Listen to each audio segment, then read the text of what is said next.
हरे कृष्णा कृष्ण कृष्ण हरे हरे, हरे राम राम राम हरे हरे।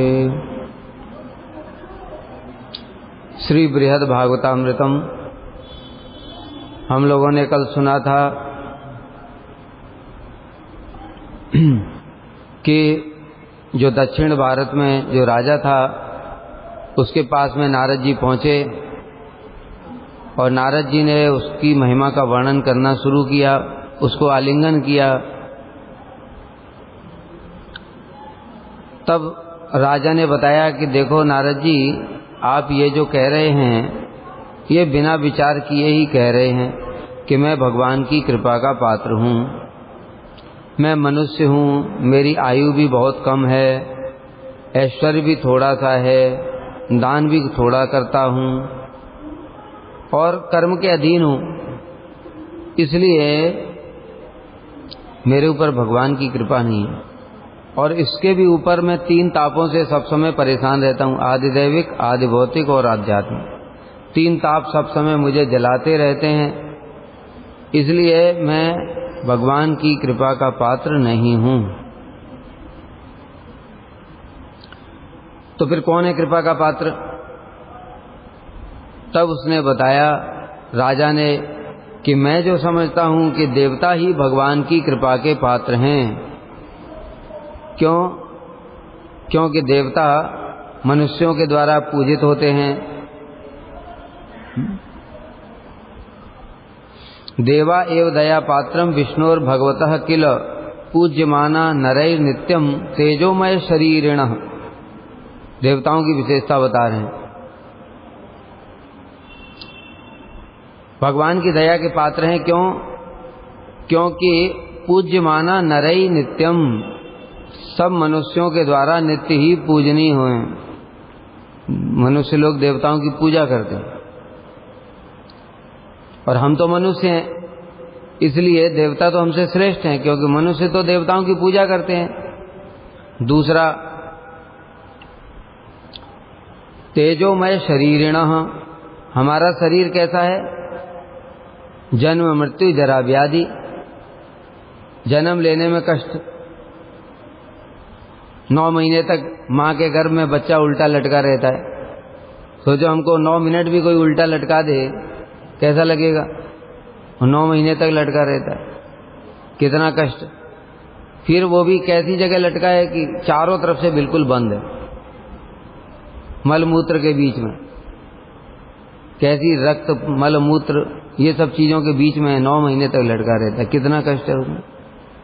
उसके बाद में फिर बाहर निकल करके आता है तो रोग व्याधि रहते हैं, मलमूत्र त्याग कर देता है, उसी में ही पड़ा रहता है। देखो हम अपने आप को कितना महान समझते हैं, हमारी कैसी अवस्था है।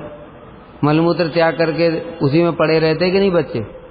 फिर माँ ने देख लिया तो ठीक है, नहीं तो वो रोता रहेगा, उसी में पड़ा पड़ा रोता रहेगा। ऐसा हमारा शरीर है। तो छोटे में बचपन में कोई पेट में दर्द हो रहा है तो बच्चा क्या करेगा? कुछ तो बोल ही नहीं सकता है, अभी बुखार है, कुछ बोल नहीं सकता है, रोता रहेगा बस। मतलब दूसरों के दया पर पल रहा है, माँ ने कर दिया तो ठीक है, नहीं तो पड़ा पड़ा रोता रहेगा, कष्ट भोगता रहेगा। ऐसा मनुष्य का शरीर है। बुढ़ापे में भी ऐसे ही है, जन्म मृत्यु जरा व्याधि, रोग व्याधि ये सब भी लगे रहते हैं। इसलिए मनुष्य का शरीर बड़ा ही बेकार है। किंतु देवताओं का शरीर कैसा है? दिव्य तेजोमय शरीर है उनका। इस प्रकार से जन्म मृत्यु जरा व्याधि ये सब नहीं होता है, बुढ़ापा भी नहीं आता है उनको, शरीर वैसा का वैसा ही रहता है। शरीर तेजोमय होता है और सत्वगुण युक्त निष्पापः सात्विका दुख रहिता सुखिनः सदा। निष्पाप सत्वगुण युक्त दुख से रहित होते हैं, सतोगुण प्रधान होते हैं देवता। ऊर्ध्वम गच्छन्ति सत्वस्था मध्ये तिष्ठन्ति राजसा जगन्य गुण वृत्तिस्था अधो गच्छन्ति तामसा। भगवान गीता में कहते हैं कि जो सात्विक प्रकृति के लोग होते हैं वो ऊर्ध्वम गच्छन्ति, उच्च लोकों को जाते हैं, मध्य तिष्ठन्ति राजसः, जो रजोगुण प्रधान है, हम लोग जैसे हैं, हम लोग रजोगुण प्रधान है, इसलिए मध्य तिष्ठन्ति, पृथ्वी लोक पर ही रह जाते हैं।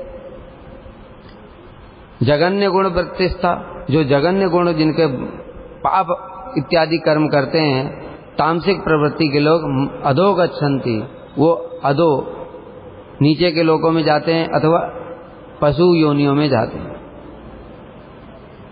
इस प्रकार से जो देवता हैं वो निष्पाप, पाप नहीं है उनका, तभी वहां स्वर्ग में है। पाप और पुण्य दोनों होता है, लेकिन पुण्य की प्रधानता है, पाप थोड़ा बहुत है, उसके लिए नरक भी भोगना पड़ेगा उनको, लेकिन उसके बाद स्वर्ग में भी जाएंगे, तो अभी उनका वहां स्वर्ग में और कोई पाप भोगना नहीं पड़ता उनको। सत्व गुण युक्त हैं, बता ही दिया, और दुख से रहित होते हैं, पूरा वहां पर भोग ऐश्वर्य है उसको भोग करते हैं, सदा सुखी रहते हैं। ये अपने हिसाब से राजा कह रहा है, इसका मतलब ये नहीं है ऐसा ही है, वो जितना जानता है, क्योंकि अपनी तुलना में वो देवताओं को श्रेष्ठ मान रहा है। क्योंकि हमारे सब समय रोग व्याधि, जन्म मृत्यु, जरा व्याधि, और बताया कि राजाओं का भय, कोई राजा आक्रमण कर देगा, मृत्यु का भय, इतने सारे भय। देवताओं को ये सब टेंशन नहीं, इसलिए ऐसा कह रहे हैं। उनकी आचरण और गति स्वच्छंद है, कहीं से भी अपनी इच्छा से ऊपर जा सकते हैं, नीचे जा सकते हैं, इधर उधर घूम सकते हैं। हम चाहे हवा में उड़ जाएं तो उड़ेंगे, उड़ सकते हैं हम? नहीं उड़ सकते।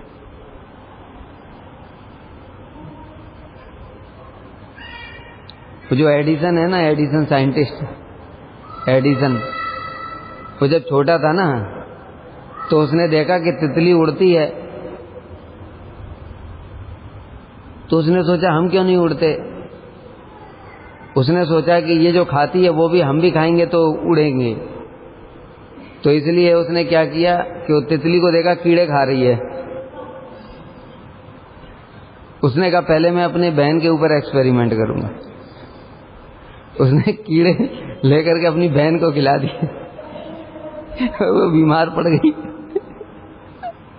ऐसे ही बचपन में ऐसे ही था वो, उसने देखा मुर्गी अंडे के ऊपर बैठ गई तो उससे बच्चा निकला, तो खुद भी मैं अंडे के ऊपर बैठ करके देखता हूं बच्चा निकलता कि नहीं। अंडे के ऊपर बैठ गया। उसने बहुत बाद में बहुत सारी रिसर्च किया। तो कहने का मतलब क्या है कि अगर हम उड़ने की कोशिश करेंगे तो हॉस्पिटल पहुंच जाएंगे, लेकिन जो देवता लोग हैं उनका तेजोमय शरीर होता है, उनकी गति स्वच्छंद है, वो कहीं भी इधर उधर आ जा सकते, पृथ्वी लोक पर, स्वर्ग लोक में, इधर उधर कहीं भी जा सकते। और भक्त इच्छावरदायका, जो उनकी पूजा करते हैं उनको वरदान भी प्रदान करने की शक्ति है। हमें कोई पैर छूता है, प्रणाम करता है, हम कुछ वरदान दे सकते हैं? कुछ नहीं होगा, कोई वरदान देने की शक्ति नहीं है।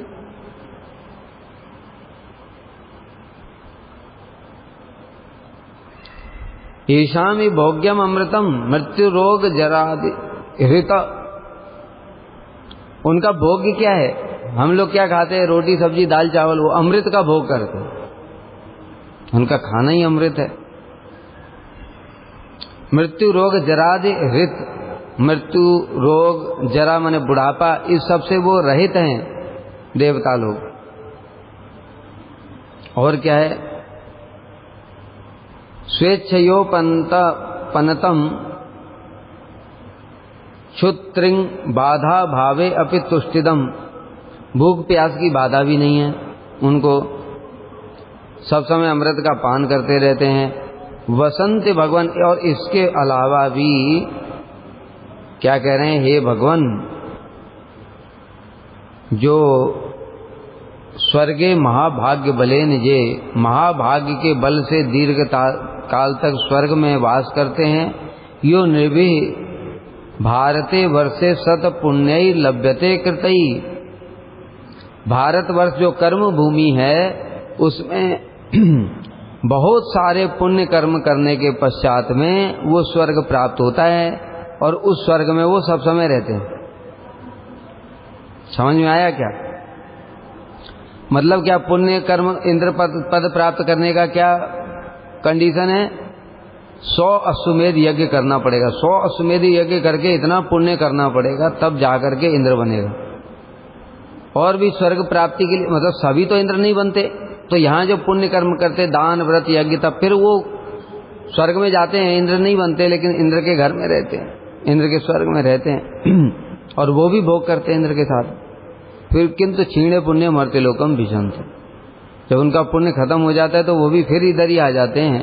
वो तो अलग बात है, लेकिन उनकी उम्र इतनी कम नहीं है जैसी हमारी होती 100 साल। राजा कह रहा है हमारी उम्र 100 साल है और उनकी उम्र आगे बताएगा 71 चतुर्युग है। मनुष्यों की आयु कम है, किंतु देवतागण मृत्यु का हरण करने वाले अमृत का पान करते रहते हैं, इसलिए उनकी आयु भी अधिक होती है। और मनुष्यों द्वारा नित्य पूजित होने से वे महाऐश्वर्य युक्त हैं। महाऐश्वर्य युक्त, उनके पास बड़ी बड़ी शक्तियां हैं, है ना। देखो हमको भूत प्रेत किसी को पकड़ लेता है तो हमको दिखाई तक नहीं देता, पता ही नहीं चलता है, और देवता लोग उसको मार करके पिटाई करके भगा देते हैं। उनकी शक्ति कितनी ज्यादा है।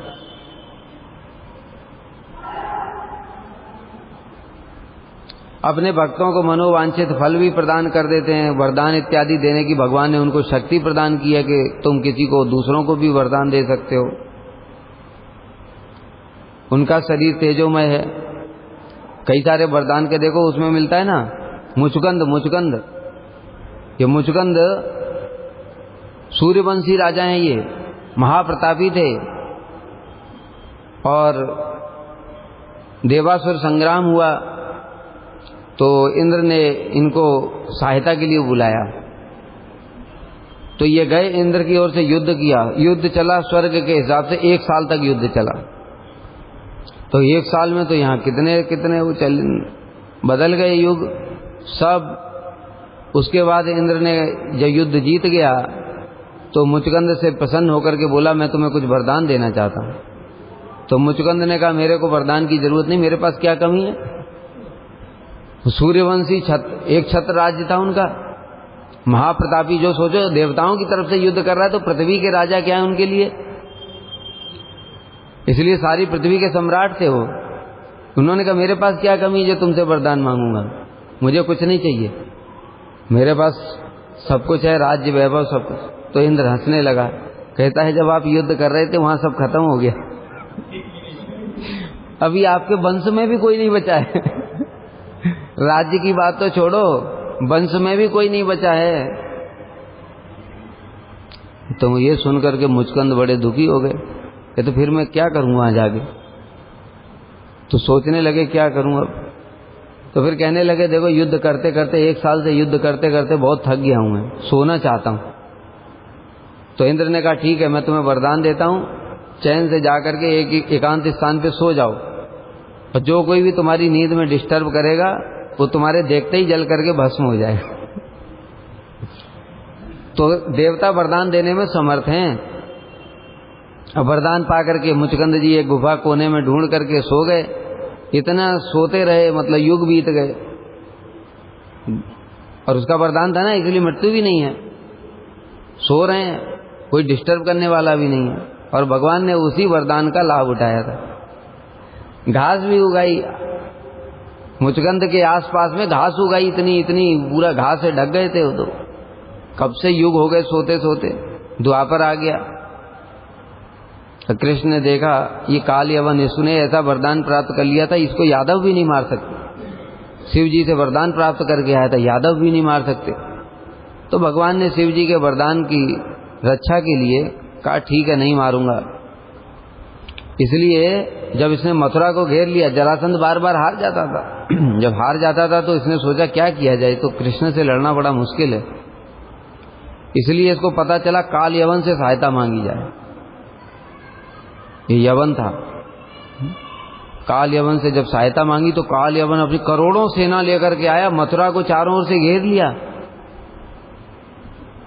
अब मथुरा तो इतनी छोटी सी नगरी और करोड़ों सेना ने घेर लिया चारों ओर से। तो कृष्ण बाहर निकले और कहा कि देखो तुम वीर हो, और जो वीर होते हैं वो व्यर्थ में दूसरों की जान नहीं लेते। इसलिए सेनाओं ने क्या बिगाड़ा है, फालतू में सेनाओं को लड़ाने से क्या फायदा, हम दोनों आपस में युद्ध करके फैसला कर लेंगे, जो जीता वही उसकी सेना को पराजय स्वीकार करनी पड़ेगी। तो काल यवन तो था ही, उसको वरदान था, तो वो तो खुश हो गया, कहता बहुत अच्छी बात है। इसलिए जो तुम्हारे बारे में सुना था, भगवान से कह रहा है, जो तुम्हारे बारे में सुना था तुम वीर हो, सच में वीर हो, क्योंकि ऐसी बात वीर लोग ही कर सकते हैं। तो कृष्ण ने कहा हाँ ठीक है। फिर कहा कि देखो लेकिन यहाँ पर नहीं लड़ेंगे, क्योंकि सेनाओं के सामने लड़ेंगे तो अगर मैं हारा तो मेरी सेना तुम्हारे ऊपर आक्रमण करेगी, और तुम हारे तो तुम्हारी सेना मेरे ऊपर आक्रमण करेगी, क्यों सेना तो नहीं देख पाएगी ना राजा को हारते हुए, इसलिए एकांत स्थान में चल के लड़ेंगे। काल यवन कहता ये भी बात ठीक है, चलो एकांत में चलते हैं। कृष्ण ऐसे ही बातों में फंसा करके उसको एकांत में ले गए, और एकांत में जाकर के भागना शुरू कर दिया। जब भागने लगे तब पीछे से दौड़ा, कहता कायर कहीं का, कायर कहीं का, युद्ध से भाग रहा है, रणछोड़, तभी उनका नाम पड़ा रणछोड़। रणछोड़ इसलिए नाम पड़ा, वो काल यवन पीछे से बार बार चिल्ला रहा था रणछोड़ कहीं का, रणछोड़ कहीं का, भागता कहाँ, कायर तुझे अभी पकड़ के मार दूंगा। और पास में, बिल्कुल पास में पहुंच जाता भगवान, फिर से माया शक्ति के द्वारा फिर इतनी दूर हो जाते, फिर पास में भागता रहे क्योंकि थक जाएगा, इसलिए एकदम कभी कभी भगवान अपनी योग माया से बिल्कुल पास आ जाते, उसको लगता पकड़ने वाला हूं, फिर दूर हो जाते। ऐसे करते करते मुचकुंद गुफा तक पहुंच गए, और मुचकुंद गुफा के अंदर में भगवान चले गए। वो पीछे पीछे दौड़ रहा था, और वहां जाकर के अपना पीताम्बर मुचकुंद के ऊपर डाल दिया। पीछे पीछे काल यवन आया, कहता कायर कहीं का, गुफा में छुप गया है तो क्या यहाँ मुझसे बच जाएगा क्या? अब कहाँ भाग करके जाएगा देखता हूं। और गया गुफा में, देखा तो पीताम्बर अच्छा सोता है, डर के मारे सो गया। लात मारने लगा, दे लात, खूब लातें मारी। मुचकुंद की नींद खुली, और जैसे ही उसकी तरफ देखा जल करके भस्म, खाली हड्डियों का ढांचा ऐसे गिर पड़ा जमीन पर, बस खत्म। तो भगवान ने क्या किया, भगवान ने वो जो इंद्र का वरदान था उसी का लाभ उठा करके उससे ही मरवा दिया। भगवान से कौन जी सकता है? इसलिए जो देवता लोग होते हैं वो वरदान देने में समर्थ हैं। ये तो एक ही उदाहरण है, बहुत सारे ऐसे वरदान दिए हैं देवताओं ने। इंद्र ने दिए हैं, और भी दिए हैं, सूर्य ने दिया, देखो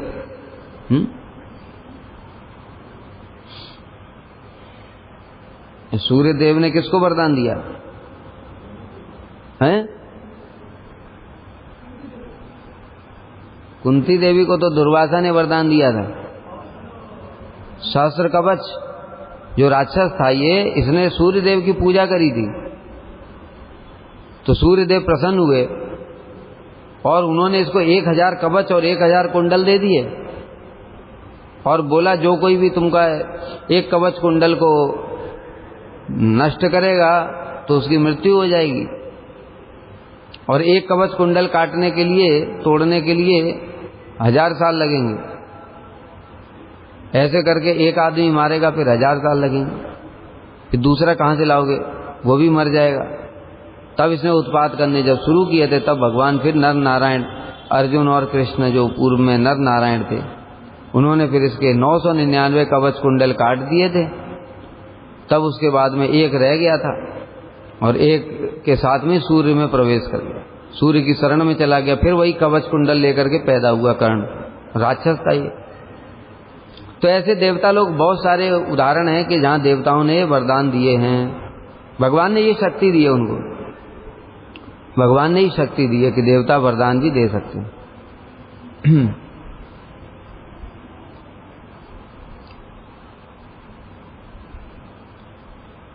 इस प्रकार से वो इतना कर्म के अधीन नहीं है, जैसे हम उड़ना चाहें, इधर जाना चाहें, उधर, हम ज्यादा कुछ नहीं कर सकते। हम भगवत परतंत्र स्वतंत्र है, लेकिन देवता हमारी अपेक्षा बहुत ज्यादा स्वतंत्र हैं।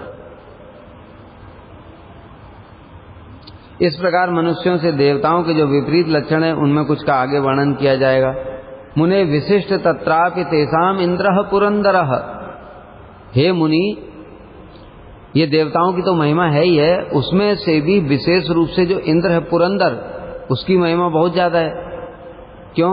निग्रहे अनुग्रहे अपीशो वृष्टि भी लोक जीवनः।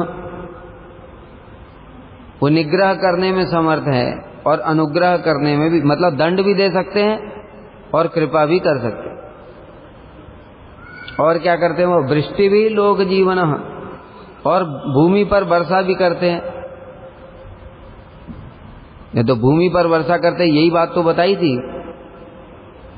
जब ब्रजवासी लोग यज्ञ कर रहे थे तो कृष्ण ने आकर के पूछा वहां पर। यद्यपि कृष्ण तो सब जानते हैं, फिर भी बाबा से पूछ रहे हैं, बाबा आप यज्ञ क्यों कर रहे हैं, किसके लिए कर रहे हैं, मुझे बताइए, क्योंकि मैं आपका प्रिय हूं। जो अपना प्रिय होता है उससे कोई बात छुपाते नहीं है, बताओ। तो बाबा ने कहा, देखो बेटा, हम लोग इंद्र के लिए यज्ञ कर रहे हैं। तो कृष्ण ने पूछा, इंद्र के लिए क्यों कर रहे हो?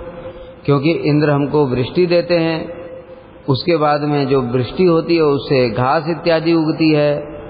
हम लोग तो वैश्य हैं, गो पालन करते हैं, इसलिए गाय हमारी घास खाती हैं, तो हमारी गायों का पालन होता है, गायों से हमारा पालन होता है, इसलिए इंद्र की कृपा से ही सब कुछ हो रहा है।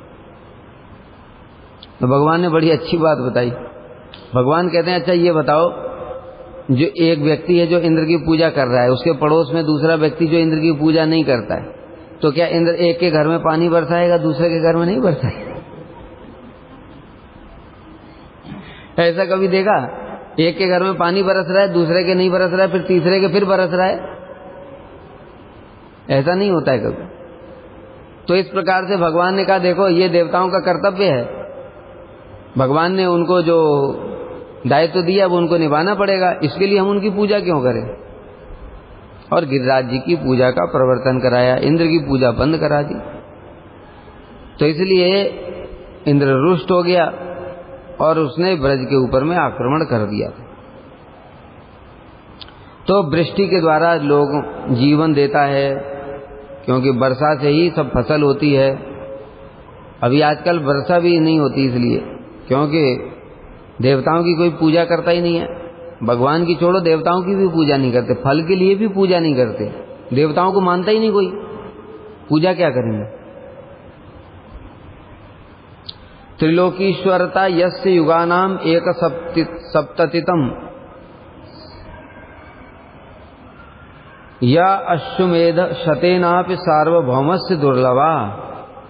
और क्या बता रहे हैं? इंद्र का ऐश्वर्य बता रहे हैं। मुझ जैसे सार्वभौम को जो अधीश्वरता 100 अश्वमेध यज्ञ करने से भी दुर्लभ है, वही तीनों लोगों की अधीश्वरता उन्हें 71 चतुर्युग तक भोग करने के लिए मिली है। इंद्र की बता रहे हैं, राज्य उसको 71 चतुर्युग तक राज्य प्राप्त होता है, और मेरे जैसा व्यक्ति जो राजा है वो 100 अश्वमेध यज्ञ कर लेगा, तब जाकर के कब बनेगा इंद्र पता नहीं। देखो अभी मान लो इंद्र है, उसका नाम पुरंदर है, अभी कोई यहां पर राजा 100 अश्वमेध यज्ञ कर लेता है, तो ये थोड़ी कि उसको हटा देंगे भगवान, ये थोड़ी कि उसको हटा देंगे, तुमको तुरंत इंद्र बना दे। अरे उसका तो 71 चतुर्युग तक वो भोग करेगा, उसके बाद में तुम्हारा कब नंबर आएगा? हो सकता है 2-4 पहले से और भी पाइपलाइन में हो, तो तुम्हारा नंबर कब आएगा पता नहीं, लेकिन इसको तो अभी मिला हुआ है सब। इसलिए इंद्र का ऐश्वर्य बहुत है। बलि महाराज को भगवान ने यही तो बोला था। बलि महाराज को कहा कि तुमको अगला इंद्र तुम बनोगे, लेकिन इंद्र अगले बनोगे कब? जब ये हटेगा तब तो बनोगे, ऐसा थोड़ी कि उसको मार करके हटा दिया और तुमको इंद्र बना दिया। तब तक तुम सुतल लोक में रहो। तो इसलिए बलि महाराज को सुतल लोक में भेज दिया, वहां पर आराम से रहते हैं, अब इंद्र बनने की प्रतीक्षा कर रहे हैं। तो लेकिन इंद्र तभी बनेंगे जब ये वाला हटेगा, उसके पहले नहीं बन सकते। हाँ, भक्ति के प्रभाव से गोप कुमार जरूर बन गए थे बीच में ही। भक्ति की महिमा ऐसी है, भक्ति कुछ भी कर सकती है। भक्ति से ब्रह्मा भी बन गए थे बीच में। गोप कुमार का वर्णन आएगा। तो क्या हुआ कि इंद्र को लग गई ब्रह्म हत्या, और इंद्र तो भाग गया डर के मारे, छोड़ करके सिंहासन। गोप कुमार उसी समय राजा बना दिया इंद्र। लेकिन इंद्र को बनने की उनकी इच्छा नहीं थी, इसलिए उन्होंने वो छोड़ दिया, ऊपर चले गए। तब फिर इंद्र दोबारा फिर अपनी पदवी पर आ गया। लेकिन भगवान ने गोप कुमार के लिए इंद्र को भगा दिया। ऐसे ही ब्रह्मा जी को भी, जैसे ही गोप कुमार ने इच्छा करी ब्रह्मा बनने की, उसी समय एक दैत्य आया और वो ब्रह्मा जी को खाने के लिए तैयार हो गया। वो ब्रह्मा जी भागे अपनी जान बचा करके, अपना सिंहासन छोड़ करके, और तब भगवान ने गोप कुमार को ब्रह्मा बना दिया। फिर गोप कुमार का वहां से भी जब विरक्ति हो गई तो फिर से ब्रह्मा जी आ गए। तो कहने का मतलब क्या है कि कर्म से जो बन रहा है उसका ऐसा नहीं होगा, किंतु उसको तो इंतजार ही करना पड़ेगा, कर्म का फल भोगना पड़ेगा। लेकिन जो भक्ति है वो तो परम स्वतंत्र है, वो कुछ भी कर सकती है। तो इस प्रकार से मेरे जैसे राजा को जो 100 अश्वमेध यज्ञ करने पर भी दुर्लभ है, वही वो इंद्र को सब कुछ प्राप्त हो गया है। हय उच्चै स्रवा यस्य गज ऐरावतो महान कामधुक गौ उपवनम नंदनंच विराजते। क्या बता रहे हैं? हय उच्चै स्रवा, है माने हैग्रीव माने क्या होता है? हैग्रीव माने घोड़ा होता है।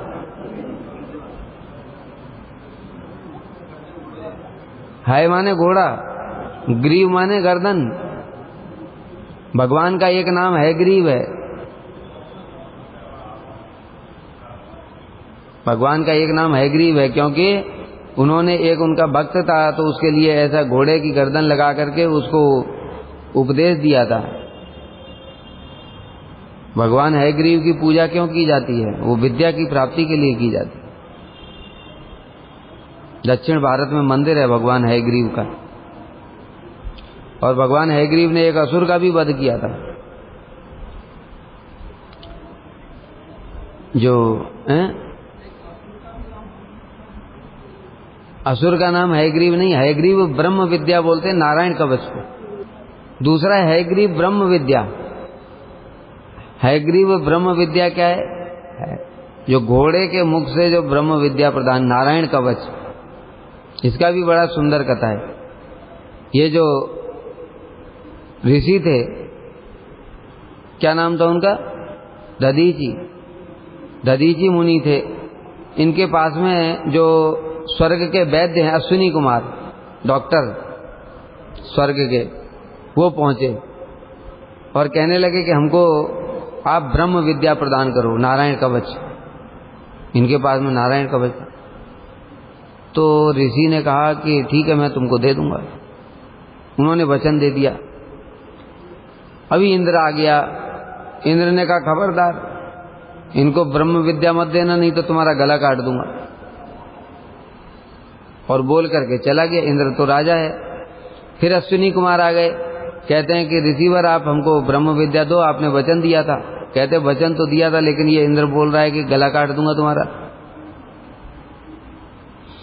उन्होंने कहा चिंता मत करो, हम तो डॉक्टर हैं, सर्जन, इसलिए हम क्या करते हैं, पहले ही आपका गला काट के सुरक्षित रख लेते हैं और घोड़े का गला लगा देते हैं। उसके बाद में जब ये काट देगा घोड़े वाला, तो फिर से पुराना वाला ओरिजिनल लगा देंगे, सर्जरी करके। देखा, इतना बड़ा सर्जन है स्वर्ग में, अभी तक कोई देखा कोई डॉक्टर ने अपने गला काट करके नया गला लगाया? कितना एडवांस टेक्नोलॉजी है। तो उन्होंने ऐसा ही किया, गला उनका काट लिया और घोड़े का गला लगा दिया। उसके बाद में वो जो घोड़े का गला था, उससे उन्होंने ब्रह्म विद्या प्रदान की थी, ये नारायण कवच। इसलिए इसका नाम ही हो गया हैग्रीव ब्रह्म विद्या। समझ गए? ये भागवत के जो लक्षण हैं उनमें से एक श्लोक है। क्या है श्लोक? ग्रंथो 18 द्वादश स्कंद समन्विता हैग्रीव ब्रह्म विद्या यत्र वृत्रवदस्तथा। ग्रंथो 18 सहस्रो, जिसमें 18,000 श्लोक हैं। द्वादश स्कंद समन्विता, 12 स्कंद हैं। हैग्रीव ब्रह्म विद्या यत्र, जिसमें हैग्रीव ब्रह्म विद्या यानी नारायण कवच और वृत्रवधस तथा वृत्रासुर के वध का प्रसंग है। ये भागवत के लक्षण। तो इसलिए साधारण नहीं है, ये हयग्रीव ब्रह्म विद्या नारायण कवच है, ये महातेजस्वी। तो फिर इंद्र आया और उसने कहा मैंने मना किया था फिर भी तुम माने नहीं, गला काट दिया उसने घोड़े वाला। उसके बाद फिर अश्विनी कुमार आए, उन्होंने पुराना गला फिर लगा दिया। तो इस प्रकार से है उच्चैःश्रवा, ये उच्चैःश्रवा नामक घोड़ा है इंद्र के पास में। कहां से प्राप्त हुआ था ये? समुद्र मंथन से। ये उच्चैःश्रवा घोड़े के लिए तो शर्त लगी थी, ये जो घोड़ा था ये सफेद घोड़ा है, तो पूंछ भी सफेद है। तो जब ये घोड़ा निकला था समुद्र मंथन से, उस समय जो विनीता है, कौन? गरुड़ की माता जी और कद्रु नागों की माता, ये दोनों तो बहन हैं। इन दोनों में शर्त लगी थी कि ये जो घोड़ा निकला है, संध्या का समय था, तो कद्रु कह रही है ये जो घोड़ा तो सफेद है किंतु इसकी पूंछ काली है। विनीता कह रही है नहीं, ये घोड़ा भी सफेद है, पूंछ भी सफेद है। तो दोनों में शर्त लग गई, अगर तुम ठीक हो तो मैं तुम्हारी दासी बनूंगी, अगर मैं ठीक हूं तो तुम मेरी दासी बनोगी। हो गया शर्त। अब कद्रू तो जानती थी कि ये घोड़े की पूंछ सफेद नहीं, सफेद ही है, काली नहीं है। और काली तो बोल दिया, अभी क्या करेगी। इसलिए उसने अपने नागों को आदेश दिया, अपने पुत्रों को, जो काले काले नाग थे, उनको कहा जाओ पूंछ में लिपट जाओ। घोड़े की पूंछ भी लंबी सी होती, नाग भी ऐसा ही होता है, पूंछ में लिपट जाओ, चारों ओर काला दिखेगा।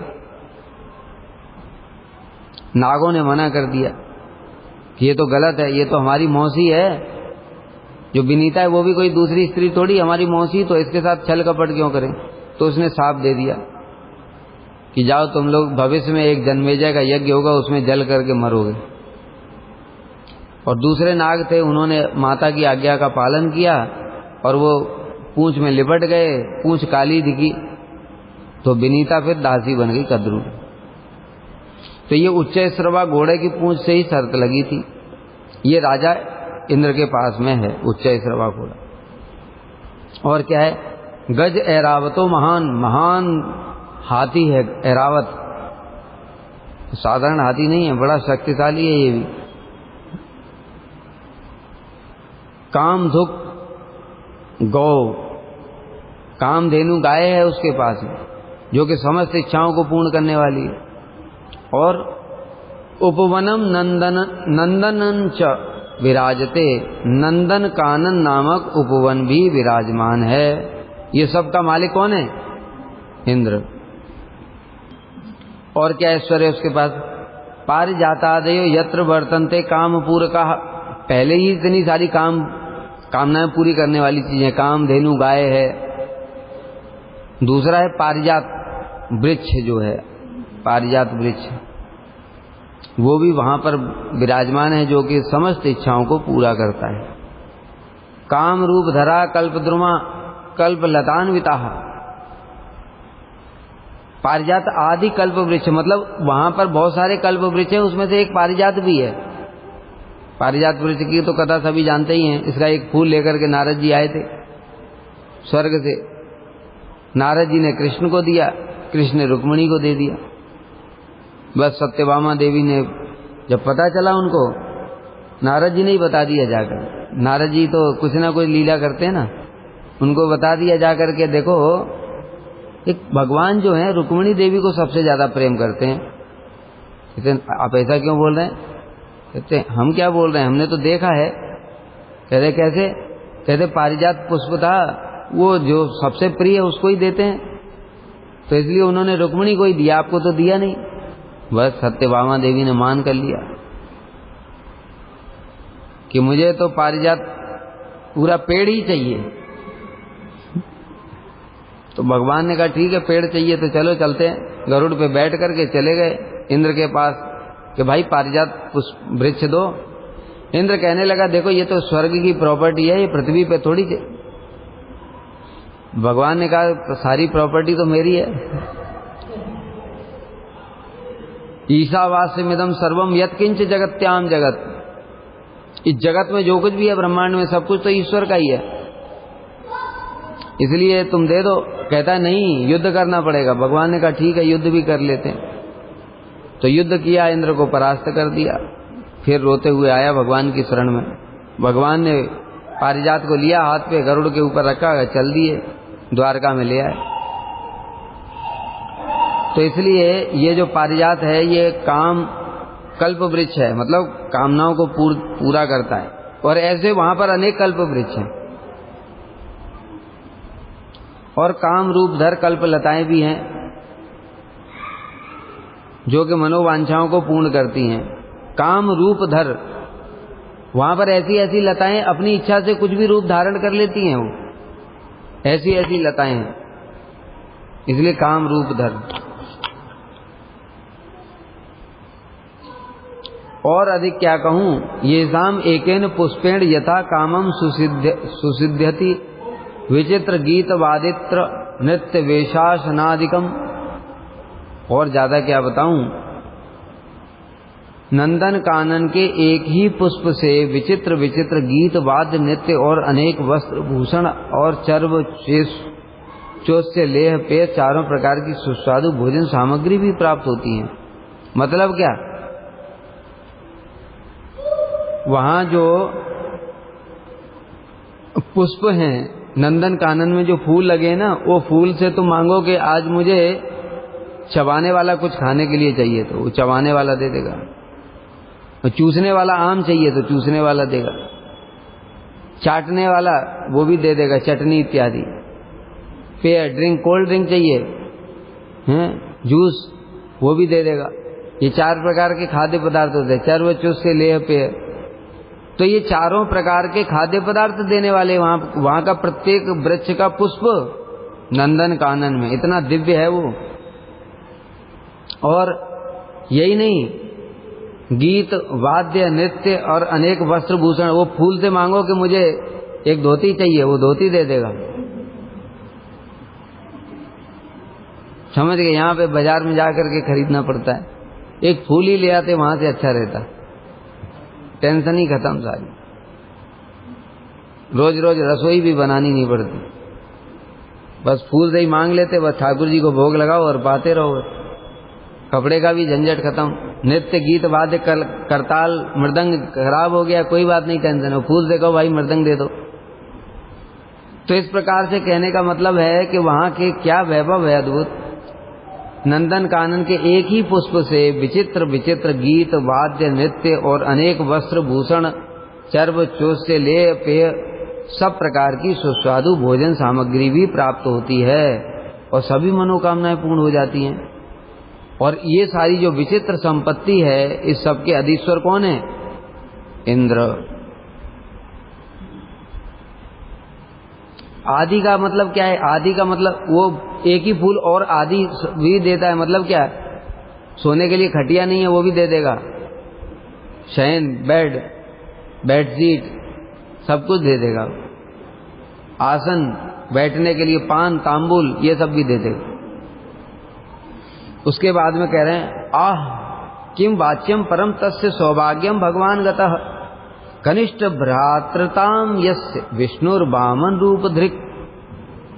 अब ये तो बताया ऐश्वर्य इंद्र के पास में बहुत है, उसका अमर है, अमृत पान करता है, बुढ़ापा भी नहीं आता, सारी ऐश्वर्य का मालिक है, ये तो है। लेकिन ये भी कृपा, इस सबसे बड़ी कृपा क्या है अब बता रहे हैं। आह धन्य है इंद्र, क्यों? इसलिए तस्य सौभाग्यम, उसका परम सौभाग्य देखो। और क्या मैं वर्णन करूं? कनिष्ठ भ्रातृताम यस्य विष्णुर्वामन रूप धृक्। अरे जिसके छोटे भाई स्वयं विष्णु हैं। सबसे बड़ा इतना जो सौभाग्य बताया वो तो है ही है, लेकिन इस सबसे ऊपर का सौभाग्य क्या है कि भगवान विष्णु स्वयं उनके छोटे भाई हैं वामन रूप में। ये सर्वोत्तम सौभाग्य, इसलिए वो कृष्ण की कृपा के सर्वोत्तम पात्र हैं। और क्या है? आपदभ्यो यमसौ रक्षन हर्षयन येन विस्तृताम साक्षात स्वीकृते पूजाम तद्वेत्सी तम उतापरम। और क्या कह रहे हैं? वो इंद्र की समस्त विपत्तियों से रक्षा करते हैं और रक्षा करके उनको आनंदित करते हैं। और उनके द्वारा निवेदित पूजा को साक्षात रूप में ग्रहण करते हैं भगवान। यानी इंद्र जो पूजा करता है, हम लोग ठाकुर जी को पूजा करते हैं, ठाकुर जी ग्रहण तो करते हैं किंतु हमको दिखाई नहीं देता है। कभी किसी ने देखा ठाकुर जी को जो किया भोग खा रहे हैं आम हमारी तरह, देखा किसी ने? दिखाई नहीं देता। लेकिन इंद्र के सामने साक्षात बैठ करके खाते, उसको दिखाई दे। छोटे भाई हैं ना, छोटे भाई हैं, इसलिए जैसे भगवान यहाँ पर नरवत लीला करने के समय में सब दिखाई देता है। कृष्ण छिलके केले के खा रहे हैं, दूध माखन चोरी कर करके खा रहे हैं, ये सब दिखाई देता है। वैसे इंद्र को साक्षात दिखाई देता है, हमको दिखाई नहीं देता है। इसलिए हमारे जो विग्रह हैं उनसे भी वहाँ इंद्र का महिमा अधिक है। क्यों? वहाँ साक्षात रूप में है। साक्षात रूप में यहाँ भी है, लेकिन हमको दिखते ही नहीं है, वो पत्थर बने ही रहते हैं।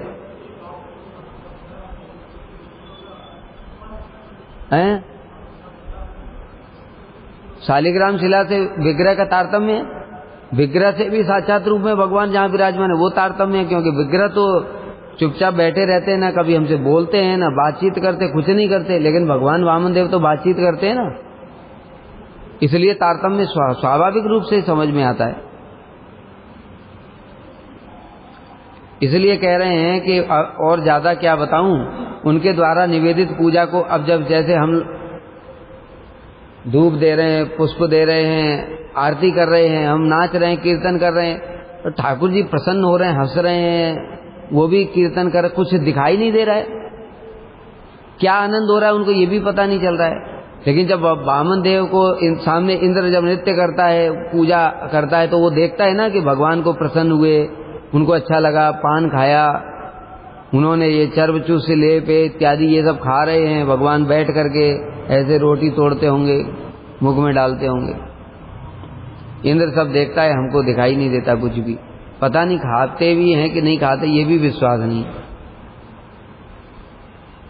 स्वल्प पुण्य बताम राजन, विश्वास न बजाए। अब अंत में उन्होंने कहा, अरे नारद जी आपको मैं ज्यादा क्या बताऊं, आप तो देव ऋषि हैं, आप तो सब पहले से ही जानते हैं, क्योंकि आप तो स्वर्ग में घूमते भी हैं, हम तो वहां नहीं जाते, हमने तो जो सुना है खाली वही बता रहा हूं। लेकिन आप तो इससे भी बहुत ज्यादा जानते हैं, क्योंकि आप तो वहां आते जाते रहते हैं, सब देखते हैं खुद साक्षात रूप में। अब श्रील विश्वनाथ चक्रवर्ती ठाकुर कह रहे हैं, भगवान वामन देव इंद्र के साथ केवल भाई का ही संबंध नहीं है, बल्कि वे तद अनुरूप व्यवहार भी करते हैं। तद अनुरूप व्यवहार मतलब जैसा जैसा इंद्र चाहता है मैं पूजा करूं, धूप दीप पुष्प दूं, तो भगवान उसको ग्रहण कर लेते। छोटे भाई हैं, वैसे तो छोटे भाई की पूजा तो बड़ा भाई नहीं करता है, लेकिन छोटे भाई होने पर भी जैसा जैसा इंद्र सेवा करना चाहता है, भगवान उस सब को ग्रहण कर लेते। इसलिए बोला तद अनुरूप, उसके अनुरूप। वामन रूप में भगवान विष्णु साक्षात रूप से इंद्र की पूजा को ग्रहण करते हैं। अतएव देवराज इंद्र के सौभाग्य की बात और क्या कहूं, जिनके छोटे भाई के रूप में विष्णु लालन आदि भी स्वीकार करते हैं। हे देवर्षि, आप केवल इतना ही नहीं अपितु इससे भी बहुत ज्यादा जानते हैं, और मैं आपसे ज्यादा क्या बताऊं। वांछाकल्पतरुभ्यश्च कृपा सिंधुभ्येव च पतितानां पावनेभ्यो वैष्णवेभ्यो नमः। अब दूसरा चैप्टर प्रारंभ होगा, दिव्य। ये पहला था भौम। भौम मतलब पृथ्वी पर ही, पृथ्वी पर जो जो यहाँ भगवान के तारतम्य है, और दूसरा दिव्य है, दिव्य में स्वर्ग इत्यादि ऊपर के लोकों में अब तारतम्य दिखाएंगे।